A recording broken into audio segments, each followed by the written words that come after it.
Fine.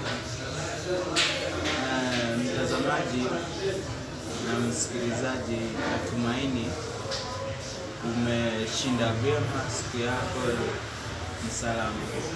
Leo ujumbe wangu ngarao ni mrefu kidogo, lakini natumaini utakuwa na ule kustahimili na uvumilivu. Naomba subira yako. Ujumbe katika kilio chetu. Kilio chako kinaweza kuwa sauti ya Mungu kwa adui zako.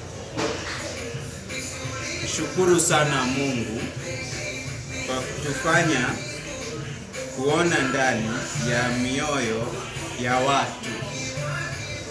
Maana laiti kama tungelikuwa tunajua kinachoendelea kwenye nafsi za watu wengine, tusingekuwa hata tunasalimiana. Kila mtu hapa duniani atakuhukumu kwa uelewa wake. Yote hayo hayana tija. Umuhimu ni kujitambua wewe ni nani. Utatumika kwa kila mtu, hata utaishiwa nguvu au kuonekana ama kuona mwisho wako umefika. Kama haupo tayari kufanya kazi kwa bidii, basi kuwa tayari kuwatazama wengine wakiishi kwenye ndoto zao.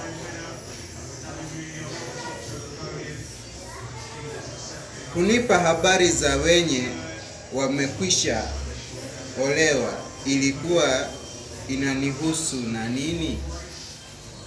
Kwani ilikuwa hatia? Kwani hawakupaswa kuoleka?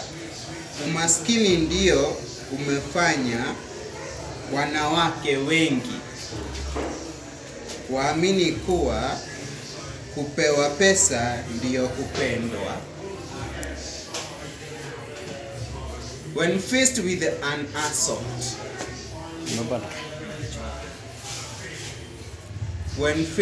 an assault, the most effective defense is to respond with compassion and avoid getting emotionally drawn into the situation. This can involve taking a moment to pause, breathe, and assess the situation before responding. Consider whether the insult is truly directed at you personally. Motivation and whether response is even necessary. You can also use humor or deflect insult, ignore it altogether.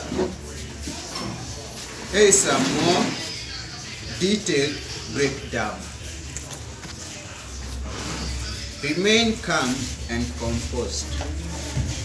Pause and breathe before reacting. Take a few deep breaths to calm yourself and clear your head. Avoid reacting immediately. Resist the urge to jump into a heated argument or retaliate. Maintain a natural face. Don't let your emotions show outwardly. Assess the situation. Consider the source. Is the insult coming from someone you value or someone who is simply trying to provoke a reaction? Question the intent. Is the insult truly meant to hurt you? Or is it a misunderstanding, a figure of speech, or a reflection of the insulter? Own issues. Relationship. Uhusiano sasa. A great relationship doesn't happen because of the love you had in the beginning, but how well you continue building love until the end. Tafuteni mema wala si mabaya, mpate kuishi. Hivyo Bwana Mungu wa majeshi atakuwa pamoja nanyi kama asemavyo.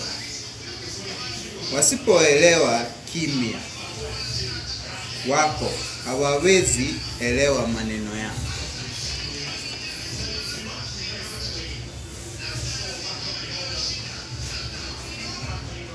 Tutatamatisha hapo ujumbe wa leo hadi pindi tutakapopata wakati mwingine. Tutaweza kuongeza mengi na kuelimishana na kuelimishana. Kwa hivyo mimi nitatamashia hapo na kuwa na wakati mwema. Asante.